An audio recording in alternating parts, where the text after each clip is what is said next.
આપ જોઈ રહ્યા છો સ્પાર્ક ટુડે ન્યૂઝ। દિલ્હીના જંતર મંતર ખાતે નીટ પરીક્ષા અને પેપર લીકના મુદ્દે વિદ્યાર્થીઓ દ્વારા ચાલી રહેલા આંદોલનમાં સમર્થન આપતા આજે કચ્છ જિલ્લા કોંગ્રેસ દ્વારા ભુજ કલેક્ટર કચેરી બહાર ધરણા પ્રદર્શન યોજાયો છે। કોંગ્રેસના આગેવાનો અને કાર્યકર્તાઓ શિક્ષણ વ્યવસ્થામાં વધતા પેપર લીકના બનાવો સામે ઉગ્ર વિરોધ નોંધાવ્યો છે। આ દરમિયાન કેન્દ્ર સરકારના શિક્ષણ મંત્રી વિરુદ્ધ સૂત્રોચ્ચાર પણ કર્યા છે। કોંગ્રેસના નેતાઓ મોટી સંખ્યામાં ઉપસ્થિત રહ્યા છે। આ દેશની ભારતીય જનતા પાર્ટીની સરકારે જે દેશના વિદ્યાર્થીઓ છાત્રોનું જે ભવિષ્ય અંધકારમય કરેલું છે, નીટના પેપરો ફૂટ્યા છે, ત્યારે છાત્રોની એક માંગ છે કે જે શિક્ષણ પ્રધાન જે એમની જવાબદારી લઈ અને તાત્કાલિક ધોરણે રાજીનામું આપે તો આખા દેશમાંથી આ અરાજકતા અત્યારે ફેલાઈ રહી છે એ બંધ થાય।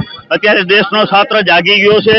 આ સરકારે માત્ર ને માત્ર ક્યાંક ને ક્યાંક લોકોને ગુમરાહ કરીને સત્તા ઉપર આવેલ છે, પરંતુ અત્યારે જ્યારે અન્યાય થઈ રહ્યો છે ત્યારે આજે સાથે મળી અને આ અન્યાયની સામે આપણે લડાઈ લડવાની છે। તો મારી એટલી જ વાત છે કે આ સરકાર તાત્કાલિક વિદ્યાર્થીઓની વાત સાંભળે। અત્યારે 20 દિવસથી ત્યાં સોનમ વાંગચુક પણ ત્યાં અનશન ઉપર બેઠેલા છે, એની પર વાતને ધ્યાનમાં રાખે, લોકસભામાં વિરોધ પક્ષની વાત સાંભળે અને વિદ્યાર્થીઓને ન્યાય અપાવે। એના માટેની અમારી લડાઈ ચાલુ છે ને જ્યાં સુધી ધર્મેન્દ્ર પ્રધાનનું રાજીનામું નહીં આવે ત્યાં સુધી આ લડાઈ ચાલુ રહેવાની।